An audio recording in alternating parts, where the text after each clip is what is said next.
사랑과 은혜의 하나님,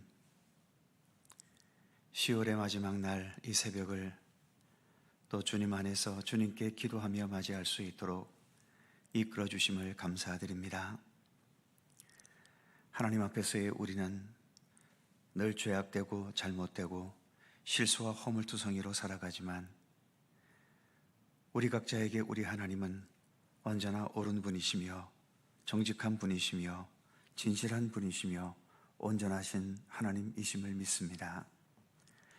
우리에게서 죄악과 모든 허물들을 가져가시고 날마다 새로운 피조물이 될 수 있는 부활의 생명력으로 오늘도 우리 가운데 함께 하심을 또한 감사드립니다. 그러기에 오늘도 주님만을 의지하며 주님의 선하신 뜻을 따라 살아가기 원하오니 오늘도 우리의 믿음의 길을 또 우리의 모든 삶을 주님의 사랑과 진리의 손길로 돌보시고 지키시며 이끌어 주시옵소서. 감사드리며 예수님의 이름으로 기도드립니다. 아멘. 찬송 393장입니다. 393장.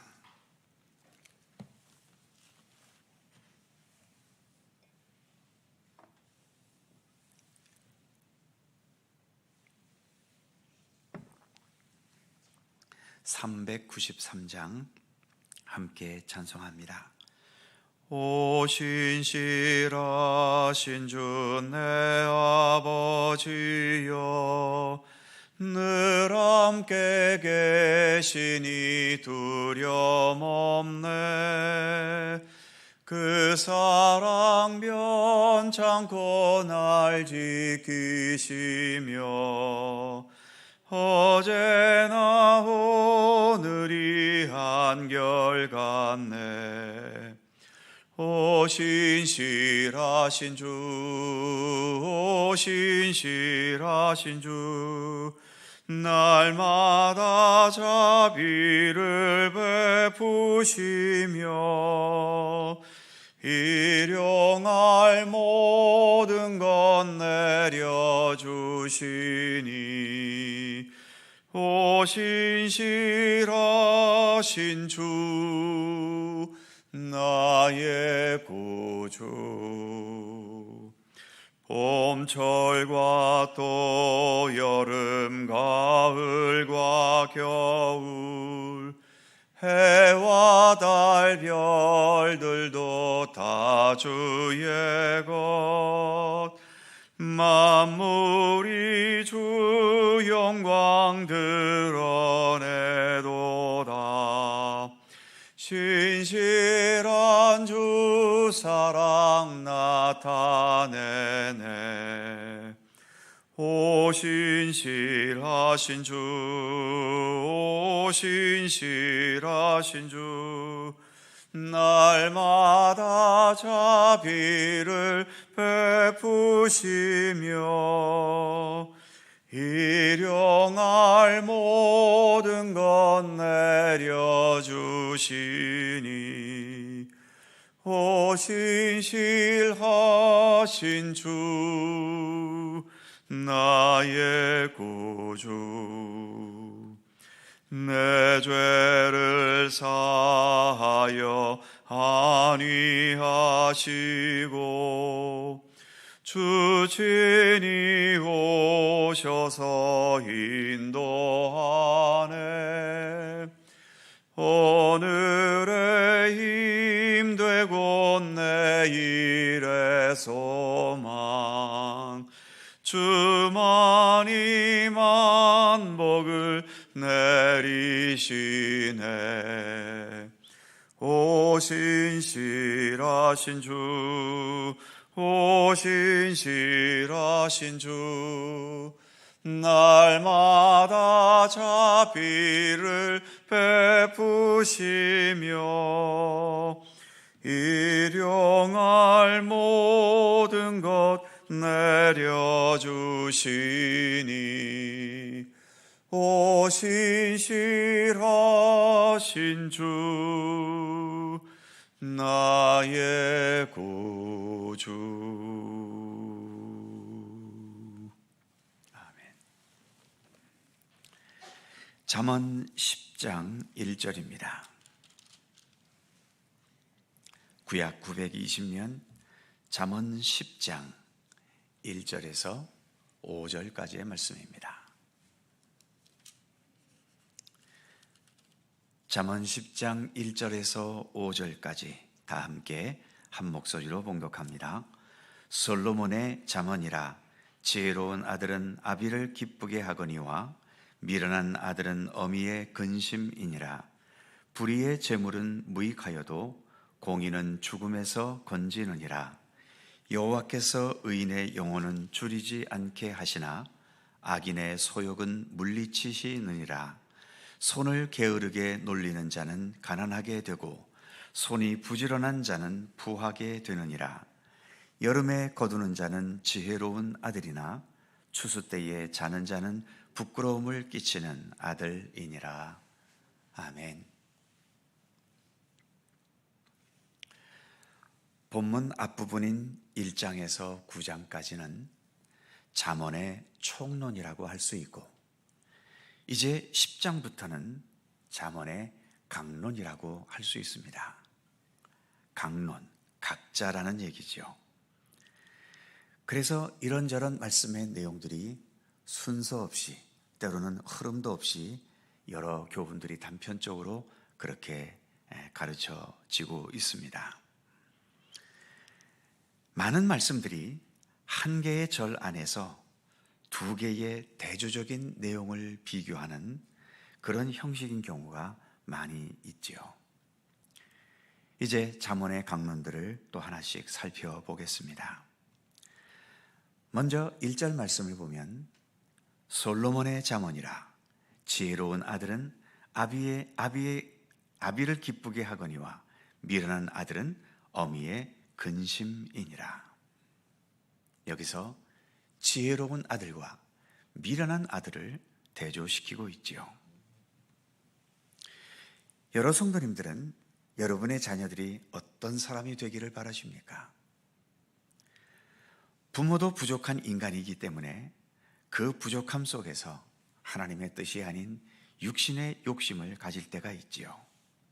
그래서 우리의 자녀들이 정직하게 살면서 가난한 것보다는 좀 거짓을 동원하더라도 부자가 되기를 바라고, 정의롭게 살면서 낮은 데 있기보다는 불의를 섞어가면서 높은 곳에 있기를 바라게 되기도 합니다. 그래서 하나님 앞에서는 지혜롭게 살아가는 자녀가 육신의 부모에게는 근심이 될 때도 있고, 반대로 하나님 앞에서는 미련한 자녀인데 육신의 부모는 그것을 기쁨으로 여길 때도 있죠. 그래서 이 지혜라고 하는 것은 홀로 지혜로운 것보다도 함께 지혜로워야 그 지혜가 더 상승해 갈 수 있는 겁니다. 즉, 부모가 지혜롭고 자녀가 함께 지혜로워야 그 지혜로움은 더 상승해 가는데, 부모는 미련하고 자녀는 지혜롭다든지, 또는 반대로 자녀는 지혜로운데 부모는 미련하다든지, 이럴 때에는 그만큼 지혜와 미련함이 수시로 부딪히면서 이 지혜가 상승되기가 어렵게 되는 거죠. 우리가 이렇게 교회를 통해서 믿음의 길을 걸어가고 있습니다만, 교회는 하나님의 지혜를 배우고 그 지혜를 따르기 위해 나오는 것 아니겠습니까? 그러니까 하나님의 지혜를 서로가 잘 가질 수 있도록 우리는 각자가 바른 믿음의 길을 가기를 힘써야 하는 겁니다. 바른 믿음의 길을 간다는 것은 내 자신의 지혜를 위해서도 좋은 것이지만, 함께 믿음의 길을 걷는 우리의 이웃들이 같은 지혜의 길을 더 잘 갈 수 있게 하는 원동력이 되어주는 거죠. 세상의 욕심과 또 인간의 욕망으로 교회 생활을 하면 지혜와 미련함이 뒤섞이면서 서로 힘들어지게 되는 겁니다. 우리는 궁극적으로 하나님 앞에 서게 될 사람들 아닙니까? 하나님께서 기뻐하시는 하늘의 지혜를 추구하며 살아야 하는 이유가 바로 여기에 있는 거죠. 2절 말씀을 보면 불의의 재물은 무익하여도 공의는 죽음에서 건지느니라. 불의의 재물이 거짓이 섞이고 검은 의도가 섞인 그러한 재물은 무익하다는 것에 전적으로 동의하십니까? 아니면 좀 불이하더라도 재물만 많았으면 좋겠습니까? 불의의 재물은 어쨌든 재물이니까 내 육신을 풍요롭게 하는 것도 사실입니다. 그러나 보이지 않는 나의 참된 생명에 담긴 영혼은 그 불의함으로 인해 망가져갈 수밖에 없는 거죠. 정상적으로 올바르게 살지 못하게 하고 더 깊은 죄악으로 우리를 이끌어 가기 때문입니다. 죄의 결과는 사망이라고 성경은 말씀하지 않습니까? 그러니까 지금 이 2절 말씀은 불의의 재물은 우리를 영원한 죽음으로 이끌어가고 하나님의 공의를 추구하며 따르는 삶은 죽음에서 건지느니라, 이런 의미의 말씀인 거지요. 이어지는 3절에 보면 여호와께서 의인의 영혼은 줄이지 않게 하시나 악인의 소욕은 물리치시느니라.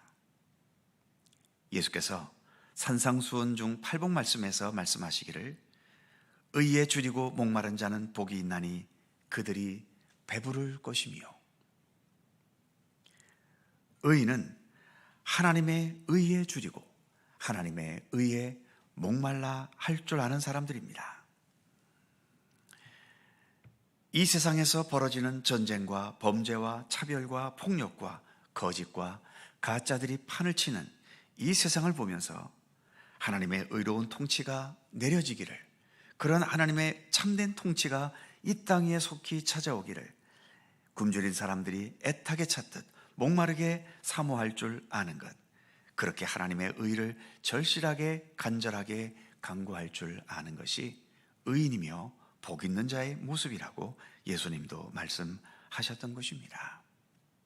지금의 이 세상처럼 이렇게 전쟁에 난무하고 범죄와 날카로운 대립이 치열한 현실이야말로 우리 믿음의 사람들은 그 누구보다 하나님의 의에 줄이고 목말라 해야 할 때인 거죠. 이 세상에서의 육신적인 욕망과 욕심과 소원은 채워지지 않고 이루어지지 않는 경우들이 많이 있지만 하나님의 의는 반드시 이루어집니다. 그래서 우리는 믿음을 가지고 주기도문으로 기도하지 않습니까? 아버지의 나라가 오게 하시며 아버지의 뜻이 하늘에서와 같이 땅에서도 이루어지게 하소서. 바로 이 기도가 의에 줄이고 목마른 심정으로 드려야 할 기도인 것입니다. 그럴 때에 그들이 배부르게 될 것이라는 약속과 같이 의인의 영혼이 줄이지 않게 되는 복된 응답이 있게 될 것입니다. 반면 악인의 소욕은 물리치신다고 3절 후반부에서 말씀하지요. 악인이 자기의 힘과 능력으로 자기의 소욕을 이룰 수는 있습니다. 악하고 거짓되고 불의한 방법과 악한 힘을 동원해서라도 자기 욕심대로 살아갈 수 있겠지요. 그러나 언제까지 그렇게 할 수 있겠습니까? 그리고 그렇게 지 욕심대로만 살아서 하나님 앞에 서게 되면 과연 하나님 앞에 무엇을 내놓을 것이 있을까요? 있다 한들 하나님께서 그것을 받으실까요? 그러니까 이 말씀처럼 악인의 소욕은 결국 하나님 앞에서 물리쳐지는, 그래서 허무한 인생으로 결론 지어지고 마는 것입니다. 그 다음 절인 4절과 5절은 이렇게 말씀하지요. 손을 게으르게 놀리는 자는 가난하게 되고 손이 부지런한 자는 부하게 되느니라. 여름에 거두는 자는 지혜로운 아들이나 추수 때에 자는 자는 부끄러움을 끼치는 아들이니라. 성실하고 부지런한 일상생활을 교훈하는 지혜의 말씀이지요. 앞부분에서 읽었던 6장 6절에서도 게으른 자는 개미에게로 가서 교훈을 얻으라는 말씀도 있었지요. 과거에는 우리 몸이 최고의 도구여서 몸이 부지런해야 했지만 지금의 시대는 세상이 급격하게 변해서 이제는 많은 것들을 기계가 대신해주는 세상이 되었고, 특히 금융시장이나 부동산 사업 같은 것은 부지런함이 문제가 아니라 잘 치고 잘 빠지는 요령과 세상의 흐름을 잘 파악하는 요령이 현실적으로 더 필요한 세상이 되어버렸습니다. 그래서 그런 요령이 있는 사람은 날마다 노는데도 천문학적인 돈을 벌기도 합니다. 그런 사람이 주변에 있을 때 참 부럽고 열심히 몸으로 일하며 사는 나는 참 못난 사람처럼 여겨지게 되기도 하지요. 그런데 세상에서 돈을 버는 것에는 성실함보다도 요령이 더 앞설 수는 있습니다. 하지만 신앙의 길을 걷는 것, 믿음의 길을 가는 것에는 요령이나 눈치가 아니라 거기에는 오로지 성실함만이 유일한 무기인 거지요. 왜냐하면 하나님께서 성실하신 분이시기 때문입니다. 졸지도 않고 주무시지도 않으면서 낮의 해와 밤의 달까지 우리로 하여금 돌보시게 하는 그런 하나님의 성실함 때문에 우리가 그러한 하나님을 따르는 믿음의 길은 당연히 성실함 밖에는 다른 방법이 없는 겁니다. 이 땅에 오셨던 예수님도 아주 성실하게 모든 사역을 다 마치셨지요. 그래서 신앙의 길을 가는 것에는 쉬운 요령이나 합리적인 방법이 따로 없습니다. 태초부터 지금까지 말씀과 기도와 묵상과 예배와 몸으로 헌신하는 것을 성실히 하는 것만이 하나님을 향한 바르고 참된 신앙의 길, 구원의 길, 참된 생명의 길을 걷는 변함없는 방법이지요. 오늘도 우리는 이렇게 새벽에 주님 앞에 나왔습니다. 남들이 보면 뭘 그렇게 비효율적으로 예수를 믿냐고 비난할 수도 있겠지요. 그러나 예수님도 새벽 미명이면 한적한 곳에 가셔서 우리들과 같이 이렇게 새벽 기도회를 하셨습니다. 우리는 믿음의 요령이 아니라 믿음의 성실함을 추구하려는 하나님의 백성들이지요. 오늘도 그 하나님과 함께 성실하게 주님과 동행하는 복된 한 날을 살아가는 우리 모두가 되기를 간절히 소망합니다. 기도하겠습니다. 거룩하신 하나님, 오늘도 새 아침을 주셔서 주님과 함께 이 새벽을 동행할 수 있도록 인도해 주셔서 감사합니다. 지혜로운 자와 미련한 자를 계속 대조적으로 우리에게 말씀해 주고 있습니다. 하나님, 그 어떤 세상의 요령과 또 인간의 욕망과 욕심과 또 세상에서 속도를 빨리 하게 하는 여러 가지 부정적인 방법이 있다 하더라도 그것이 하나님의 뜻이 아닐 때에는 결국 미련한 자의 길이 될 수밖에 없고 그것의 마지막 결론은 결국 허무함과 소멸과 영원한 멸망으로 이어지는 것임을 늘 깨닫게 하여 주시옵소서. 세상의 변해서 세상은 성실함보다는 오히려 요령이 더 중요한 세상이 되어버리기도 했습니다만 그럼에도 우리가 하나님의 사람으로 살아가는 것에는 성실함이 바탕이 되지 않으면 진정한 그리스도인으로 살기 어렵다는 것을 늘 깨닫게 하여 주옵소서.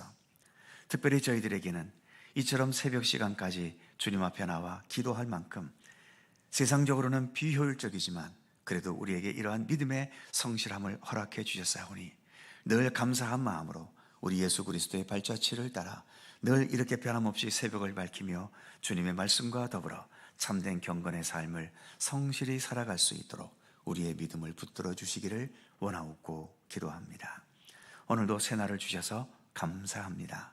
주님과 동행하는 귀한 한 날이 되게 하시고 10월 한 달도 또 여기까지 인도하심을 감사하오며 또 내일부터 시작되는 11월 새로운 한 달도 주님의 돌보심 속에 더 아름답고 귀한 모든 삶의 날들이 될 수 있도록 인도하여 주시옵소서.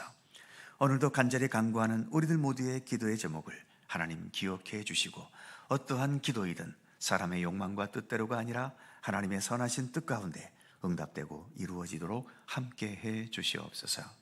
감사드리며 우리 구주 예수 그리스도의 이름으로 기도드립니다. 아멘. 하늘에 계신 우리 아버지, 아버지의 이름을 거룩하게 하시며 아버지의 나라가 오게 하시며 아버지의 뜻이 하늘에서와 같이 땅에서도 이루어지게 하소서. 오늘 우리에게 일용할 양식을 주시고 우리가 우리에게 잘못한 사람을 용서하여 준 것 같이 우리 죄를 용서하여 주시고 우리를 시험에 빠지지 않게 하시고 악에서 구하소서. 나라와 권능과 영광이 영원히 아버지의 것입니다. 아멘. 함께 기도하시고 자유롭게 돌아가시겠습니다.